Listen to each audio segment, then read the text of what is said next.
నమస్తే. 35 సంవత్సరాల వయసులోనే ఒక దేశానికి ప్రధానమంత్రి కాగలిగాడు. 30 రోజుల లోపలే ప్రపంచం మొత్తం ఆ దేశం వైపు చూసేట్టుగా చేయగలిగినటువంటి గొప్ప గొప్ప మార్పులకు శ్రీకారం చుట్టాడు. అతను ఎవరో కాదు, అతని పేరే బాలన్ షా. బాలన్ షా నేపాల్ ప్రధానమంత్రి. ఈ మార్చి 27, 2026 సంవత్సరంలో ఆయన ప్రధానమంత్రి పదవిని చేపట్టాడు. ఆ క్యాబినెట్ మొత్తం పీజీ పోస్ట్ గ్రాడ్యుయేట్లు, డాక్టరేట్లతో నింపడం జరిగింది.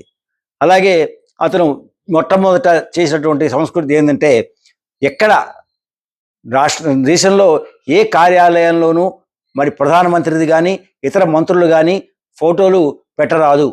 అలాగే ప్రధానమంత్రి దగ్గర నుంచి ప్రతి ప్రజా ప్రతినిధి, అధికారులు వాళ్ళ బిడ్డల్ని ప్రభుత్వ పాఠశాలలోనే చదివించాలి.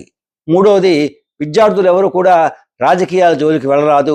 అలాగే విద్యార్థి సంఘాలు అవన్నీ కూడా బ్యాన్ చేయడం జరిగింది. మాత్రమే కాదు, తనకు తానుగా ఒక ప్రతిపక్షాన్ని అతను ఏర్పరుచుకున్నాడు. మేధావులతో కూడుకున్నటువంటి ఒక ప్లాట్ఫామ్, దాని పేరే ప్రతిపక్ష. ఆ ప్రతిపక్ష తాను చేసినటువంటి ఎన్నికల వాగ్దానాలు, తాను అమలు చేస్తున్నటువంటి ప్రభుత్వ విధానాలు అది సరిగా అమలు అవుతున్నాయా లేదా అని వాచ్ చేసేటటువంటి ఒక ప్లాట్ఫామ్ని అతనే ఏర్పరిచి దేశం అంతా కూడా అతని వైపుగా చూసే విధంగా చేసుకున్నాడు బాలన్ షా. సో రేపు నేపాల్ ప్రపంచ దేశంలో ఎలా ప్రభావితం చేయబోతోంది రాజకీయాలను అనేటటువంటి ఆతృతతో ప్రపంచం మొత్తం నేపాల్ వైపు చూస్తుంది. బాలన్ షాకి మరింత విజయాలు చేకూరాలని, నేపాల్ ఆదర్శవంతమైన దేశంగా ఉండాలని మనం కోరుకుందాం.